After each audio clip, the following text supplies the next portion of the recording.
Hello, Feminine Roadmappers. Welcome back to Feminine Roadmap Podcast, the podcast that helps you navigate the challenges and the changes of midlife.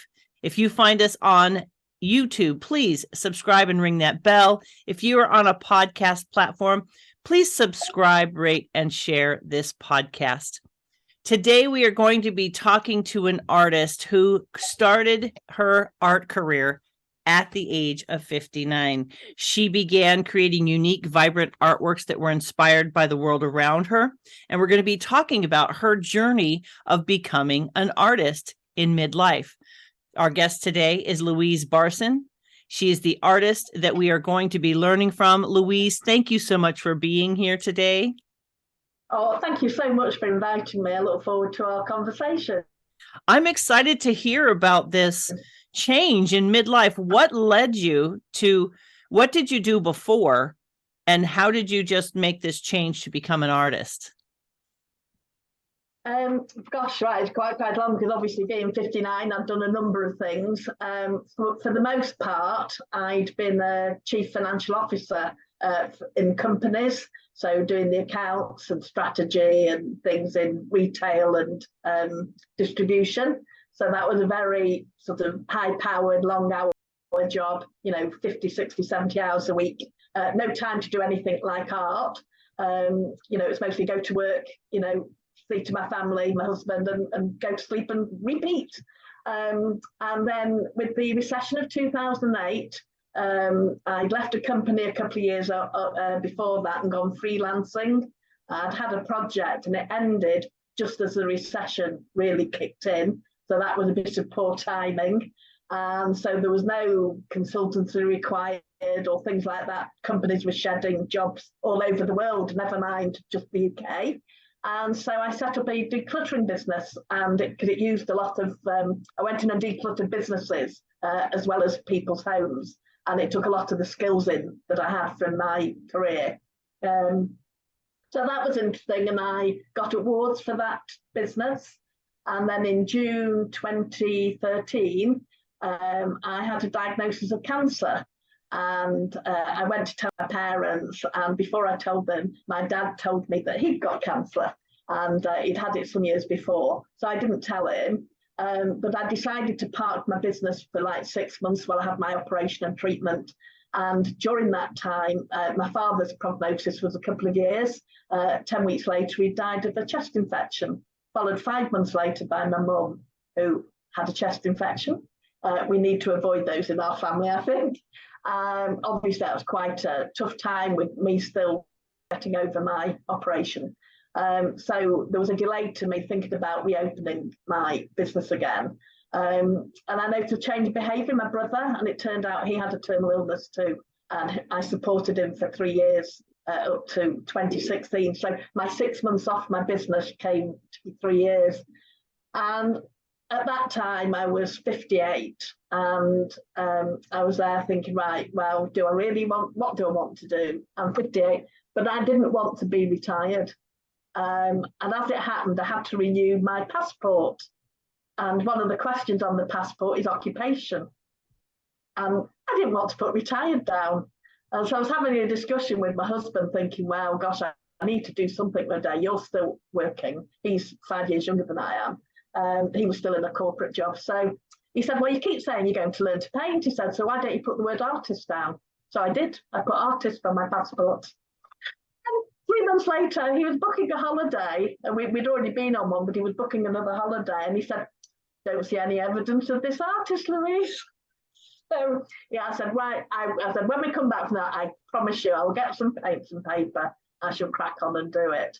And so when I did get back, I did, and my first thing to do, I bought watercolours and some paper, and it was heading towards Christmas of 2017. So I painted about 50 Christmas cards and in doing that, all different topics, but obviously Christmassy related, snow scenes and baubles and Christmas trees and all sorts of things. But doing those sort of 5x7 cards got me mixing colours, doing different techniques, wet and wet, dry on dry, wet on dry. And by doing it just at my kitchen table, I just learned a lot about the medium, because it didn't matter whether I got it right or wrong. And I learned then is that you can't get art wrong. And that takes away everything. All the sort of tension that people have about learning a new skill quite often is based, isn't it, about, oh, I've got to get it right, I've got to get it right. You don't need to be like that with art. And that's what makes it, for me, relaxing, is part of the relaxation, is because whatever you've done, you've done. You might want to do it different next time, but you produced what you produced. And people will see different things in your art than you see them. And I think that's another joy of art too, is that we all perceive things differently. Even colour we can perceive differently. Our eyes are different, our brains are different. So I could describe a colour to you, and we might say that it's pink or blue, for example, but what tone of blue is it? What shade of blue is it? We'd have different descriptions for it, possibly. That's funny. I've been a makeup artist for over 30 years. And so Wow. the color piece is something that I was really passionate about. And so, somebody was like, well, I want a pink eyeshadow. And you'd show them pink and they're like, that's too pink. Or they want a red lipstick. Well, that's too red. And I was always like, what do you mean by too red? Like red is a bright color. Yeah. Unless you move, and then you start going, unless you move toward burgundy, or, Yeah. I love the conversation around color because it's so true. And, it's like the way we relate emotionally to color as well. Yes. Art gives you that ability to emote with color, which I think is one of the things I love about it. It is. It has such an impact on us, doesn't it? In fact, I was doing something for a group today, doing some posts, and one of the things I got them to do was an exercise in slow looking. So I just gave them some hints and tips as how to slow look, gave them an image to look at, and then sort of left them to have a look themselves. And then I gave them some prompts as to how many different objects could they see in it of a certain type. And sort of said, I haven't even seen that was there, it was a detailed image. And sort of like the way that their mood had changed, because instead of the sort of 15 or 20 seconds that we will flick through images when we look at them, and apparently even in art galleries, people look at a painting for like, on average, 20 seconds. It's just crazy. So actually standing in front of one image or sitting in front of an image and just looking at it, the colours and the patterns, the movement in it will have different effects on you. Absolutely. Slow looking. Now there's a great word for midlife. We've been running really hard and fast, and you get to midlife, it's time to slow down a little bit. I like that, slow looking. Explain that a little bit. Well, it was something that I think because and actually during my corporate career as well, I was always very good at looking, the bigger picture, but also looking at the detail and noticing things. And I had quite a long commute from where I had on one day. It was like one job I had was maybe, 3/4 of an hour, 50-minute commute, sometimes longer. And one section was along a piece of motorway highway, a very long section. So there's no junctions joining, so you can just go along with the traffic more easily. And of course, if you were looking at the clouds and you're thinking, well, oh gosh, it's a grey day today. But then I would notice, well, there's a sort of a purpley grey, a sort of a greeny grey, a bluey grey, a pinky grey, an orangey grey, depending on where the light sources was. So they weren't just grey clouds. There was actually a lot of colour. Even on the rainiest, dullest day, if there were clouds there, you would see different colours. And then I would sit like on a walk, I notice things. So I'll pick out the littlest flower that I'm walking past that's under a hedge, or how many greens are in the hedge. Is some blue in the hedge because of the reflection of the sunlight? So I think it's just that sharing that skill with other people is to actually notice what you are. It automatically slows you down, because instead of you having sort of like hard eyes looking at something, so you'll zero straight into the detail of something. With soft eyes, you take in more of your surroundings.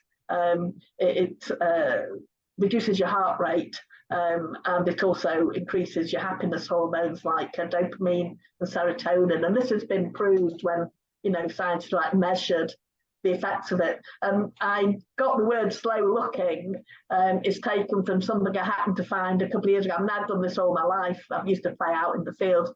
But there's a movement called slow looking, and there is a slow looking day where they like try and encourage people to look at images and art more slowly and take it in.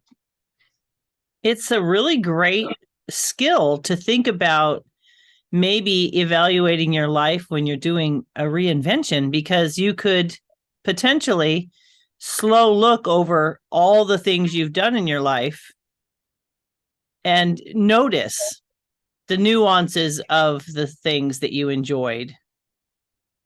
Yes, I think it is that way, and it's also like without judgment, because these things have happened, and things have happened, or decisions have been made that you've made, or other circumstances. But it is about actually looking at how you cope with those situations, what skills and experiences you acquired during the way. And like just taking the best out of it, and actually taking that best and just like moving forward with it, because you can't do anything about what's past, but you can take all those skills and things and apply them going forward, or help other people acquire those skills and habits and things that will actually help them. So I think it is like passing along the baton, and I think that's where people of our age group and older should maybe do more to either be involved with things where they're passing on knowledge and experience, or where younger sort of cohorts like come and approach them, so that there's something that we spoke about before we recording about invisible women, and it's about a certain age you see.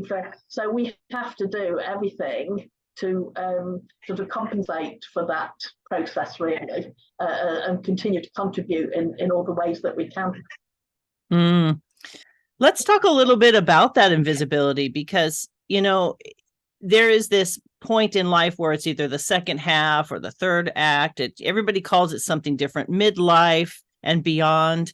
And we have spent a life kind of front and center of doing and being and accomplishing, like you were talking about, you to this corporate job, and you're doing all of these things. And this season of life, really, there's like this strange, almost expectation that we just kind of fade.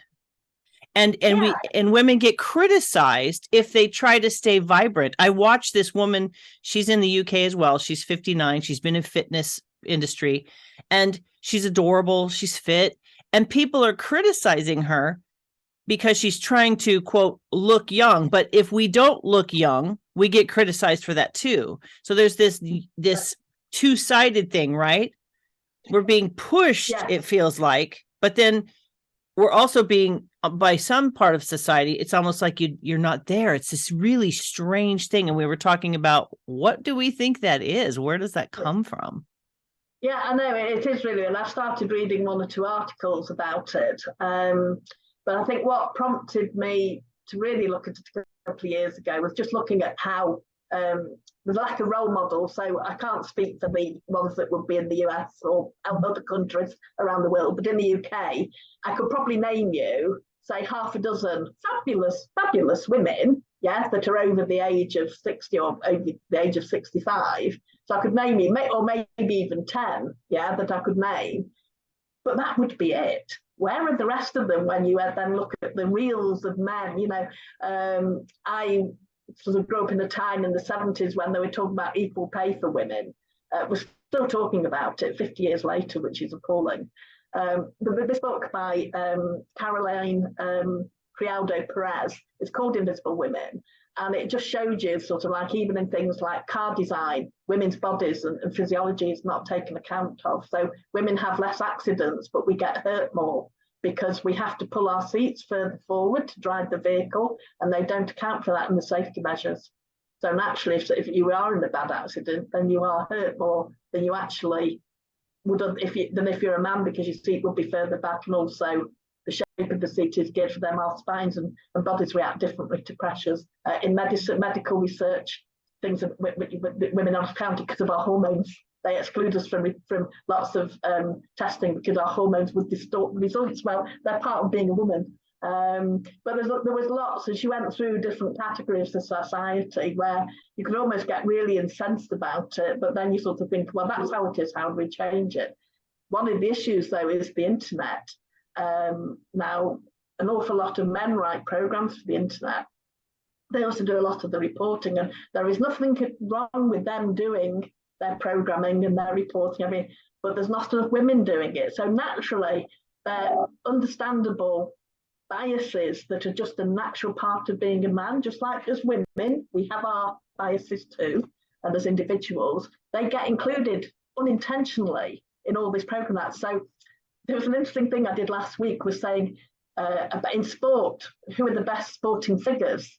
And so you might come up and say Ronaldo is the best footballer in terms of number of goals scored in international football. It's not, it's the woman. And so there was a whole list of things where you could go on and correct. I'll send you the link after if you want it, where you can go in and correct, because actually, no, this is the sportswoman who actually holds this record. And this was across rugby, football, cricket, basketball. And it's just like, but the internet would report that it's men that have these top athletes, and they're actually young women. So even the information you then go and research is wrong. Mm. Because the number of people that are writing about it, because they put the most popular report results up at the top of the internet, not necessarily the correct ones. Interesting. So, and it's not intended, it's not a deliberate act for that to happen. And so let's take it back to art. Where are the women in art? Where's the representation of women in art? There's a lot of different things where there are women that have painted pictures and men have taken, the benefit of that. So it might have been a husband and wife, they're both painting, and the women. And then these are cultural differences. These are past generational issues where women were chattels at home, and, the fact that you did something, oh, that's just a little bit of, something that you just, a little hobby, dear, where actually, if they sold that piece of artwork, they could get much money for it because of the quality of the artwork. So there's a new book come out, which I've ordered, called Women in Art. And so it'll actually show you over the centuries, actually, there were women painting, but because they were women, they weren't promoted. They weren't discussed because that was just a hobby for the woman. It wasn't actually, they weren't artists, but they are there, but you have to dig them out. And it's interesting. It's I suppose somebody might say that I'm a feminist or something like that. I suppose I don't regard myself particularly as one. I think for me it's more about fairness and equality, and that's always been some key drivers for me. So if I see other groups of people who are underrepresented, say, I feel equally strongly for aspects around that. But being a woman, obviously, I'll pay attention to things that affect me, because I'm a woman. But it's interesting to see there are a lot more women artists over the generations than you would think if you actually went around galleries and looked. So when you're talking about artists, I'm having the hardest time remembering the name of this particular female sculptor, but she was in Paris, and she had done such amazing things, and she was way ahead of her time. It was the turn of the, from the 1800s to the 1900s. She had traveled the world. She still has huge sculptures in Paris. She had an installment that was taken by the Nazis. They don't know what happened to it, but she was mentored by one of the top sculptors in the world, and her name is nowhere. And so I interviewed the sculptor's nephew's wife. I got to go down the line properly. And she's trying to get this woman out there. And I live in Southern California, and we have something called Pageant of the Masters. And after I interviewed her, fascinatingly enough, they included one of her sculptures in the show. And I was so excited to know who she was. And I read the book about it. And if her name pops up, I will put it in the show notes, people. If my brain doesn't show back up, I have it on paper somewhere, and I will add it to the show notes. So, but it's just really fascinating because for what she accomplished during that time. as a female artist, single for part of it. She was married for part of it. She was single for part of it. And it's really fascinating how there's this silence. Yeah. And I think that's about, I think that's a cultural thing. And I think, again, it's another unintentional thing, because if you or I were to write an article, if our partners or husbands or nephews or sisters or whoever were to write an article or a book or something, it would be something about something that they happen to be interested in. And of course, then it depends on how they promote it, and then to see how many people read it. And I think it's just by a cultural thing is that so many of men were out with jobs that then included disseminating information, is that you get a lot of history and other topics, including art, written from the male perspective. Not a deliberate, intentional thing whatsoever, but you will, we're all sort of inclined to enjoy different aspects. And some of it is down to whether you're male or female, what you like to enjoy or look at or anything like that. So I think a lot of it comes from there. It's unintentional bias, and because people weren't writing about these people whilst they were alive, or even writing about current artists that are there, because people aren't sort of sharing information about, that is why they remain sort of invisible. And that goes down to whether you're male or female. I mean, there's so many wonderful artists around that actually, if we were then having this conversation in 100 years' time, nobody, you might find the odd reference to a painter, but you wouldn't know anything about them. So the same thing will happen.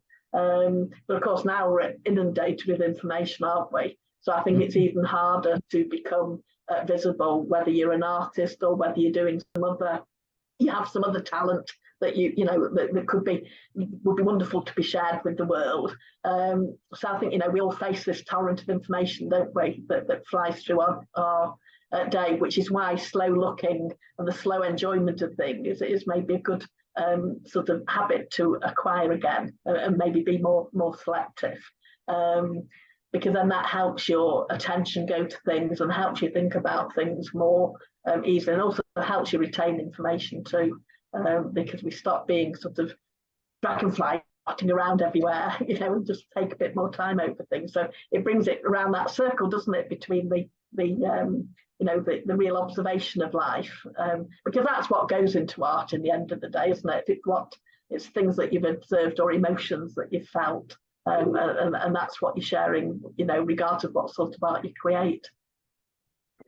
To your point of the invisibility and just saying, your own art, you're creating what you love. It's something to think about in terms of, I try not to bang the drum of this invisibility, of the differences between the impressions of aging between men and women. I'm aware of it, but I try not to beat the drum too hard, because at the end of the day, the only thing I really have control over is my space in the world and how I show up in that space in the world. And so I think if we can make strides, of course, but live the life that is the most authentic and aligned for us, and find other women in that same connection point, then that greater issue may eventually shift. It has shifted in different areas over the years, but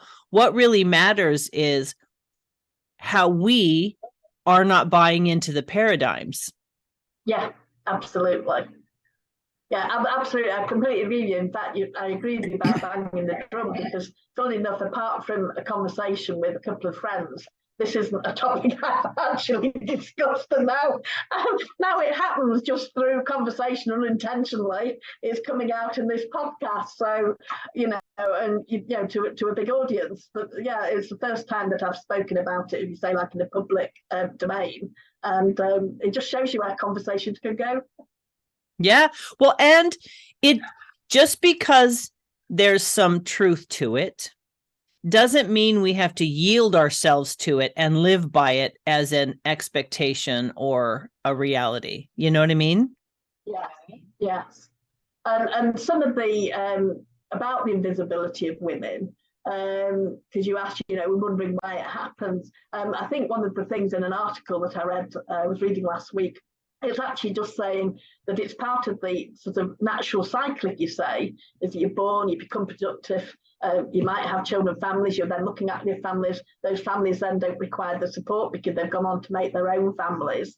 And then women are in this sort of, the natural cycle of being unproductive, reproductive, whereas men can carry on reproducing for a longer time. So the women would come out. But of course, we didn't used to live the length of time that we now live.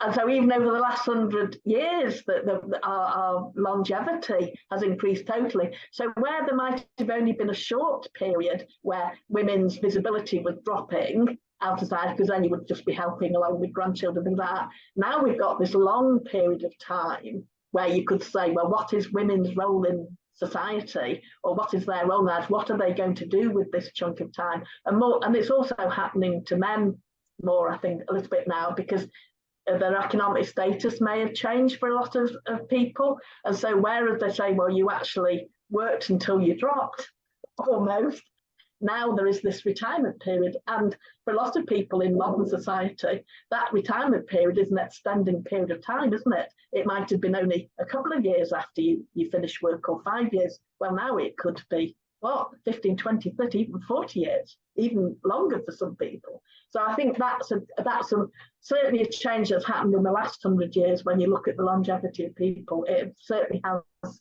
bounced right up, hasn't it? So I think it then takes time for people to find what they do.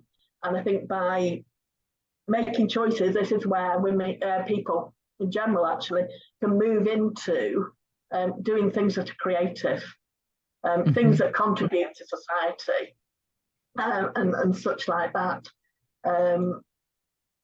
So I think I think that's part of it. So it's an interesting thing as to see how it would develop. But I think choosing a creative life was absolutely the best thing that I could have done.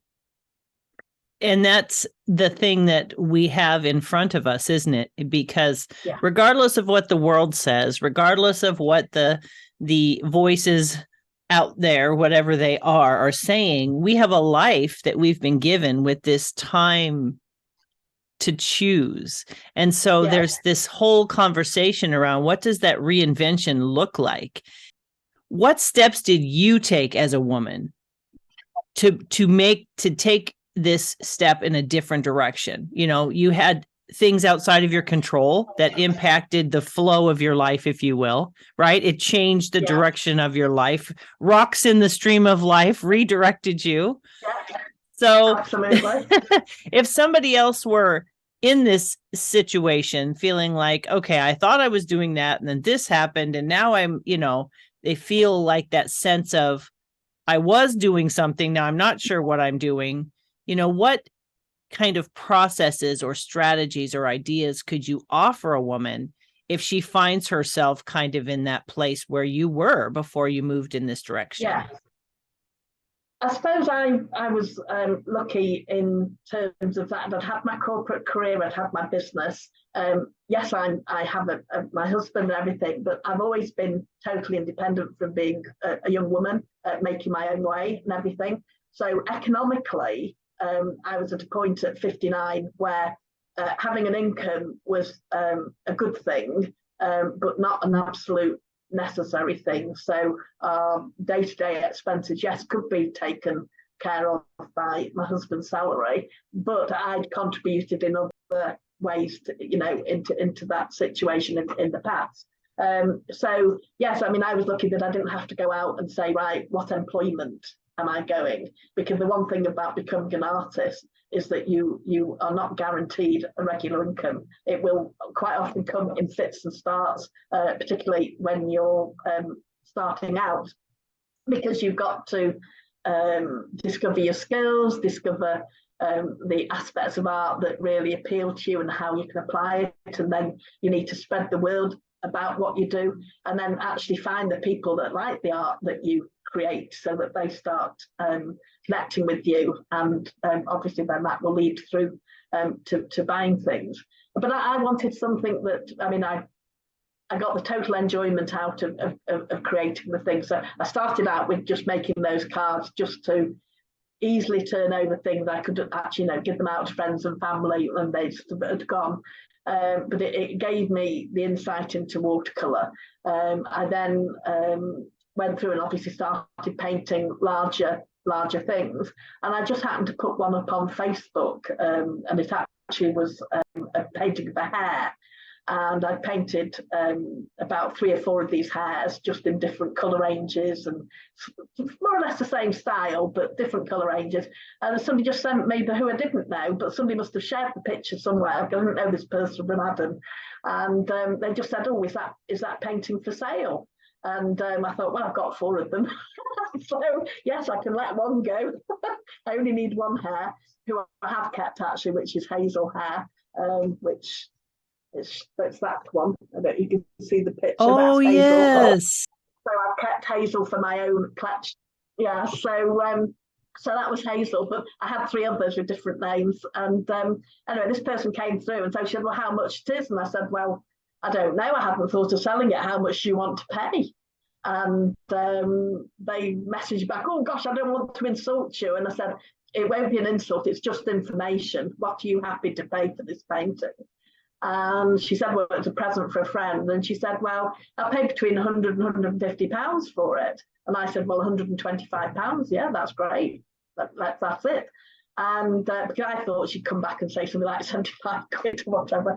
Anyway, so she paid that for it. And I was very happy. She was very happy. Her friend who got the present was very happy. And of course, when the next person came and asked me, oh, have you got a hair for sale? Which was 3 months later. I said, yes, 125 pounds. And so I decided that was the price of that size of painting, regardless of the topic. So it gave me a starting point. And it was shortly after that that somebody approached me and said, could I paint a house for them? And so I said, well, I haven't painted a house before, but you want a watercolour house? Let's do it. So I happen to know them slightly through a network group. So I said, I'll paint it for you and see if you like it. She did like it, and I got a lovely testimonial. And then after that, I thought, right, I need to draw up a contract for commissions. And so I have a 1-page contract so that there's a non-refundable element to it to actually take on the commission. And they pay the balance if they accept it. And over the 5 years, all the commissions that I've done have all been happily accepted. And it's the thing that gives me most joy, actually. I love painting myself. I love exploring. I never take on a commission that I wouldn't get joy from. And I know other artists, if there's somebody approached me with something and I didn't want to do the topic, I'll just say, right, not for me, but I understand what you require and I can recommend you go to, and I will mention 2 or 3 people I know in my area. But it's about the expression on people's faces when you reveal the finished painting to them. That they've asked you to paint this particular topic. It could be a treasured pet. It could be a place where they got married, a place that's got real meaning for them, and then you reveal the thing, or it could be their home, and then you reveal to it, and it's just the expression on their face. And we're quite reserved Brits, but I have had people cry. Tears of happiness, but it's just lovely. That moment's a great part of the process. It's my favourite part. So I love to do those. And it gives me great satisfaction that you've made somebody really happy, with something. And then there's my general art that I paint a thing or do, and that can, people go to exhibitions or they see it on my social media. They can approach me and ask about buying it if they so wish. There are some paintings though that like hazel and things that just won't go. And for the ones I'm not releasing from my personal collection, I do cards and prints of those. So what I found was, and I think it's my business thing, is finding the different routes to market. And I think that's something that if anybody is going into art, don't do commissions. If commissions stress you out, commissions are not your thing. Just don't do them. There's no point, and you won't create your best art if you're stressed. Yeah, and give yourself a decent deadline. Don't sort of be pressured. Oh, I need this painting and I need it tomorrow, sort of thing. No, you say this is the time that I need to do something, because painting should be created from joy. and that's when you'll produce something really good. So that's what I would say to anybody that was taken up. But think about, I sometimes do talks or workshops, but I only do them for small groups. I wouldn't like to teach a class of 10, 12, 15 people. I'm happy to do one-to-one or maybe 4 or 5 people doing a workshop. And because then you can give them your attention. Having said that, I have done a presentation in lockdown to 120 delegates in 3 sessions for a pharmaceutical company as a wellbeing day, and took them through some creativity exercises in half-hour blocks. And I must admit, I was challenging because they were back to back, but actually I really enjoyed that, and getting people to explore colour and mark making. And it was an unusual thing to do, but that I was helped then by my presentation skills from my corporate career. So it's bringing your other talents into it, isn't it? Mm-hmm. So as I listen to you, I'm hearing threads, right? The threads would be what brings you joy, recognizing your skill sets and what you want to bring forward, right? Yes. It's really thinking about what is it that you're curious about and interested in, and what could it be? I think there's an investigation. Some people, like you and I, were like art. There's no question mark at the end of the word art. It's just maybe how I want to do the art, or what kind of art, or where I want to, what direction do you want to take it? Do you want to be a gallery artist? Do you want to be a this artist? Do you want to be a that artist? But I think that this reinvention phase that we're going through in this season of our lives is often the opportunity, like you, to take a completely different direction in your life. Because for me, it's an extension of the creative life that I've lived. I've practiced makeup art. I've done quilting. I've done all kinds of creating and color mixing with makeup in terms of taking colors and creating foundations. And so for me, art was not a left turn. Nobody's like, oh, Gina, you went into art? People were like, well, yeah, you're an artist, right? So I think it's cool that we have you and I as an example of me. It's an extension. If I look over my life, between the instruments I've played, the singing I've done, even in cheerleading, I wrote the routines, I choreographed and did the words. And, so it's like, this is just an extension of the person that I've been. And I bet if we looked at your life, there would have been that creativity showed itself maybe differently, but it was probably there. So I think that your journey probably has been, from an outsider's point of view, obviously you're a very talented artist. So there's something to that application, like you said, just play and practice, but also this joy that you find. Because one of the things we haven't talked about yet in the time we have left is how you look to nature. And we could think about what inspires you as well, right? What are the things that you find yourself reading about, talking about, looking at, watching, right? Yeah. So how does nature come into play for you? Well, it's interesting what you were saying about yours was a continuous journey, whereas if I had my corporate career as an accountant and financial officer, that was a very analytical, strategic thing. But of course, I had to be very creative in solutions that I would come up with in business. But that would sort of say, yes, I've always had a creative streak within me. I was just applying it in a different way. But regarding nature, that stems back to childhood. And they do say, give me the child until they are 7 and I will show you the adult, And I used to spend every hour I could outside. We were lucky that we had a field nearby us where I would go with my dog, and I would take a book out and I would just sit and read in the field, but it would be the sort of the Ladybird Book of Wildflowers or insects. I was never into dolls. My pram, my doll's pram, housed my insect collection. And so I had all sorts of bugs and things in little containers and jars that I would keep and then release. I would collect them. There was a stream not far away, maybe half an hour's walk away, where I'd go and find fish and caddisflies and frogs and whatever.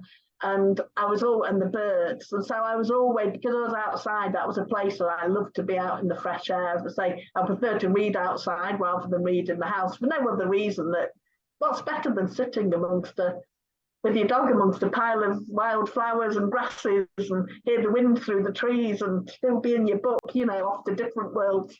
And so I think it's that love from my childhood and all the times I've been able to go, and we've been lucky to visit many different places around the world and see many different things.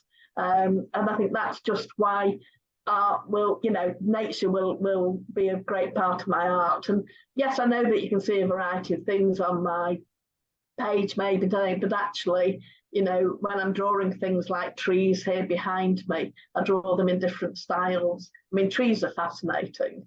And so many different types of them.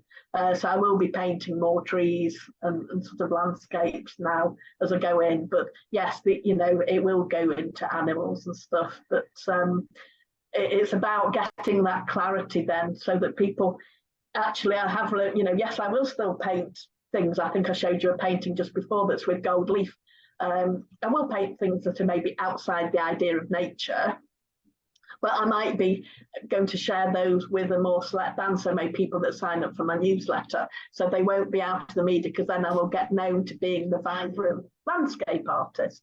And I think that's a way to sort of increase your visibility as an artist, is by getting known for a particular thing. So I think then what I need to do now is that, yes, my vibrant colour is a very much a key part of my art. If somebody wants me to paint in a more subtle palette, yes, I can do it happily. But vibrant colour for me is the impact of colour on you is there. But now I need to sort of refine what I show out to the general public more into, say, the elements of my art that I like to do, say, the trees and the landscapes. And then the things that I paint that are a little bit different, which I can show you one now if you like. So this with gold leaf, and that's figures dancing, things like that I'll do for myself. And then I might share with those in a more intimate thing. So maybe at exhibitions, so face-to-face things, or maybe to people that subscribe to my newsletter. But the general public will now begin to start seeing a more structured sort of edit of my artwork, so that they get to know me as the person who does the vibrant landscapes and trees. Mm-hmm. And then maybe years time, when I've established myself with the people that like landscapes and trees, is then say, right, here are vibrant animals. Now, it doesn't stop me in the meantime if anybody's seeing what I've done and say, yes, will you please paint my dog for me as a commission?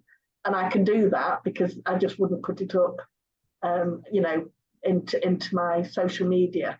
And I think that's a strategy that would help people help themselves become more visible. It's something I've resisted like mad, though, I will say. It's nice to do this for maybe the last couple of years, and I've resisted like mad, but I've seen the light. But that's another good point, is that you've allowed yourself room to experiment. And I think in any reinvention journey, that experimentation, I think it's easy to want to like find the thing, do the thing. Yeah. But I'm not sure that that's exactly how it works. It feels very much more of a journey. Like we're just going to, try it, be open and experimental toward things. I mean, some people might know exactly what they want to do. I just talked to a gal who writing, she knew she wanted to be a writer, but life, right, didn't really allow in her mind her to really focus on it. But once that last child was a senior in college, she knew, I want to write. Yes. Oh, absolutely. I think experiment is key. I mean, I think what I'm sort of saying, I will still be experimenting with different materials. I've just bought a jelly plate. We spoke about that earlier.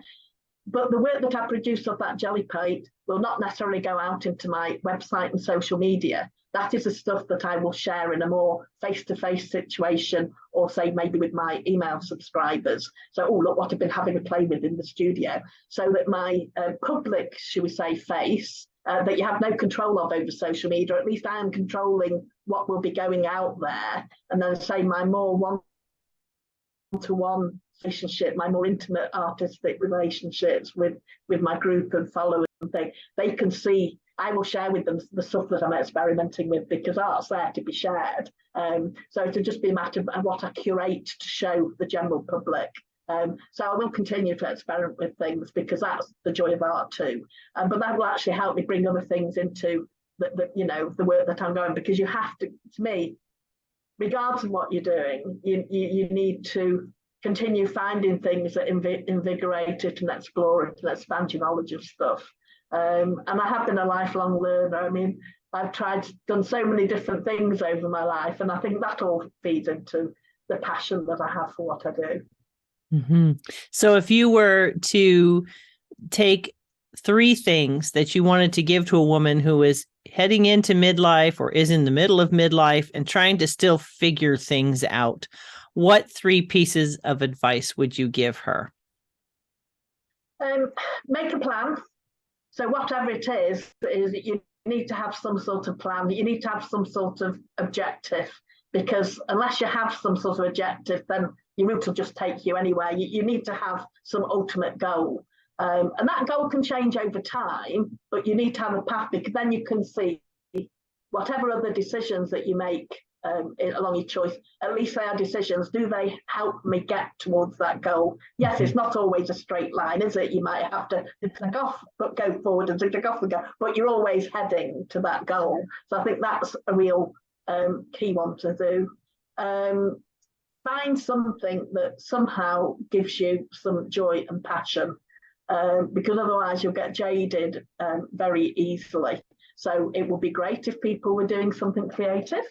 But it could be anything, there could be some charity that you're involved in, or it could be a particular job that you're involved in.